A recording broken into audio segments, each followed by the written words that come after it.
भारत और यूरोपीय संघ के बीच फ्री ट्रेड एग्रीमेंट वैश्विक व्यापार नीति के सबसे जटिल और महत्वपूर्ण मुद्दों में से एक है। दोनों पक्षों के बीच वार्ता के कई दौर पूरे हो चुके हैं, लेकिन कई सेंसिटिव इश्यूज पर अभी भी पेंच फंसा हुआ है। यह समझौता 2007 से लंबित था और 2022 में फिर से शुरू हुई वार्ताओं के बाद अब यह अपने निर्णायक मोड़ पर है। नमस्कार, आप देख रहे हैं जनप्रसंग कॉन्टेक्स्ट दैट मैटर्स और मैं हूं श्वेत केतु।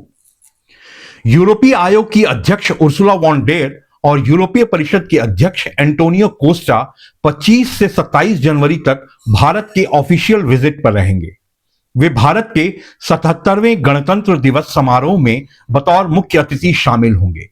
यह ऐतिहासिक समझौता 27 जनवरी को नई दिल्ली में होने वाले 16वें भारत यूरोपीय संघ शिखर सम्मेलन के दौरान हस्ताक्षरित या घोषित होने की पूरी संभावना है। इस सौदे को वैश्विक व्यापार अनिश्चितताओं और टैरिफ नीतियों के बीच एक महत्वपूर्ण कदम माना जा रहा है, जो लगभग 2 बिलियन लोगों के बाजार को एक साथ लाएगा। इस बीच गणतंत्र दिवस पर एक बड़े रक्षा और व्यापार समझौते पर भी मुहर लग सकती है। भारत यूरोपीय संघ फ्री ट्रेड एग्रीमेंट मुक्त व्यापार समझौते में केवल आयात निर्यात ही नहीं, बल्कि डेटा सुरक्षा, कार्बन सीमा टैक्स और सख्त श्रम व पर्यावरण मानक जैसे क्षेत्र भी शामिल हैं।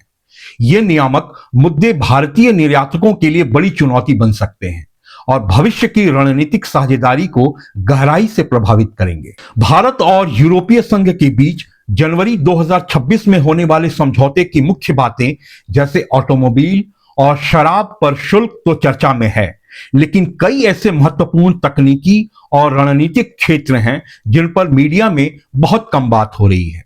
आइए उन पर नजर डालते हैं। ईयू की मांग है कि उसके देशों की कंपनियों को भारत में न केवल केंद्र सरकार बल्कि राज्य सरकारों और स्थानीय निकायों के टेंडरों में भी भाग लेने का अधिकार मिले।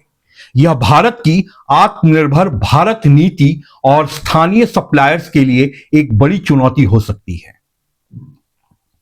इंटेलेक्चुअल प्रॉपर्टी राइट के तहत ईयू ऐसे डेटाबेस के लिए भी कॉपीराइट जैसा संरक्षण चाहता है जिनमें कोई मौलिकता न हो। भारत इसका विरोध कर रहा है क्योंकि यह सूचना और ज्ञान तक पहुंच में बाधा बन सकता है। फार्मा क्षेत्र में ईयू डेटा एक्सक्लूसिविटी की मांग कर रहा है। यदि इसे मान लिया जाता है तो भारतीय जेनेरिक दवा कंपनियों को नई दवाओं के ट्रायल डेटा का उपयोग करने के लिए कई वर्षों तक इंतजार करना होगा। टैरिफ कम होने के बावजूद भारतीय एमएसएमईज को ईयू के पंजीकरण, मूल्यांकन, प्राधिकरण और रसायनों का प्रतिबंध जैसे जटिल नियमों का पालन करना होगा।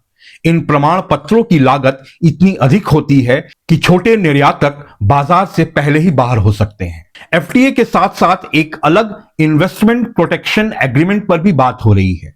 इसमें विवाद सुलझाने के लिए इन्वेस्टर स्टेट डिस्प्यूट सेटलमेंट जैसे तंत्र शामिल हैं। यह विदेशी कंपनियों को भारत सरकार के खिलाफ अंतरराष्ट्रीय अदालतों में जाने की अनुमति दे सकता है, जो भारत की कानूनी स्वायत्तता को प्रभावित कर सकता है।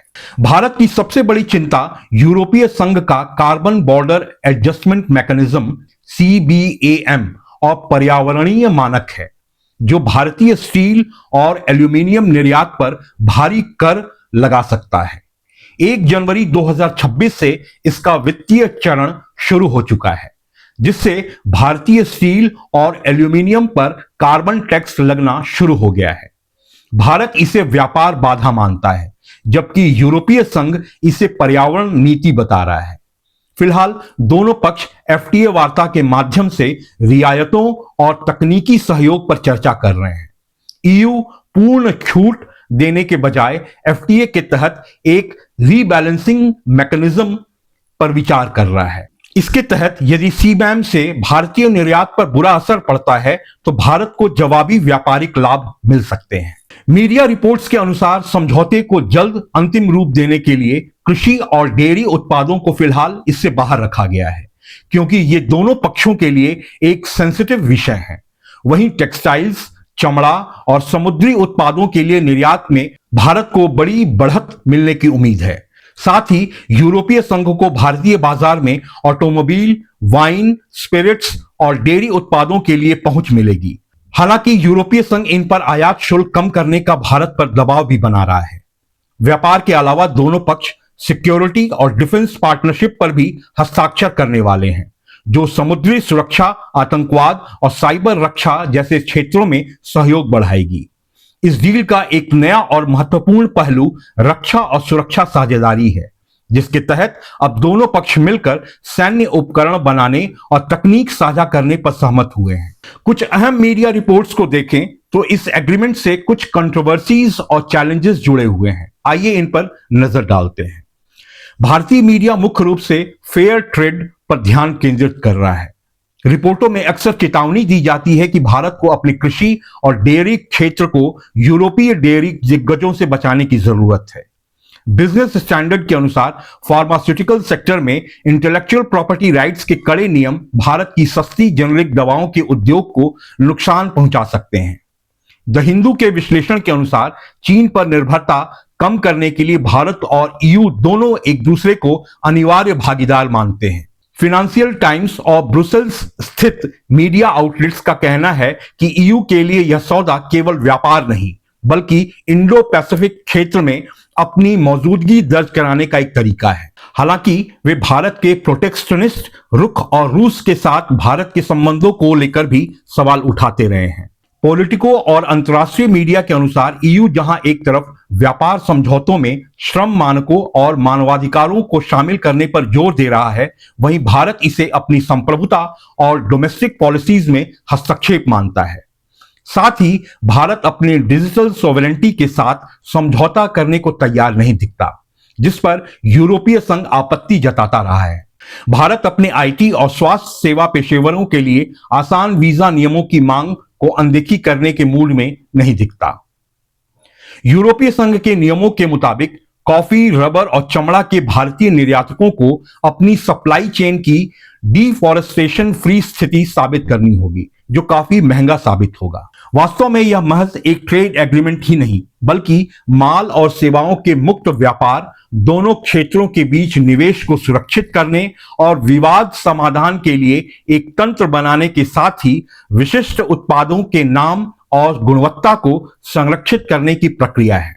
वहीं इस एग्रीमेंट के कई आर्थिक और रणनीतिक लाभ भी हैं। भारतीय निर्यातकों, विशेषकर टेक्सटाइल्स, जेम्स एंड ज्वेलरी और हैंडीक्राफ्ट को यूरोपीय बाजार में जीरो ड्यूटी एक्सेस मिलने की संभावना है।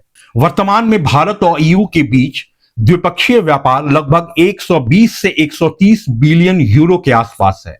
यह सौदा लगभग 2 अरब लोगों और वैश्विक जीडीपी के 25% हिस्से वाले एक विशाल बाजार का निर्माण करेगा। भारत यूरोपीय संघ के बीच यह फ्री ट्रेड एग्रीमेंट न केवल दोनों पक्षों के लिए बल्कि ग्लोबल इकोनॉमी और जियोपॉलिटिक्स के लिए भी अत्यंत महत्वपूर्ण है। भारत पर जहां इसके प्रभाव को हम निर्यात में वृद्धि, टेक्नोलॉजी ट्रांसफर, यूरोप में काम करने के आसान अवसर के रूप में देख सकते हैं, वहीं यूरोप की कंपनियों को 140 करोड़ से अधिक आबादी वाले भारतीय बाजार तक आसान पहुंच मिलेगा। चीन पर उनकी निर्भरता कम होगी, साथ ही भारत से उसे सस्ती दरों पर रॉ मटेरियल्स और स्किल्ड लेबर मिलेगा। इसके साथ ही यूरोपीय संघ के सख्त पर्यावरण और श्रम मानकों के कारण भारतीय उद्योगों को अपनी उत्पादन प्रक्रिया में बदलाव लाने की जरूरत को अनदेखा नहीं किया जा सकता। इस डील का अमेरिका पर भी प्रभाव पड़ेगा। अमेरिका का इस डील से हिंद प्रशांत क्षेत्र में चीन के आर्थिक दबदबे को कम करने में मदद मिलेगी।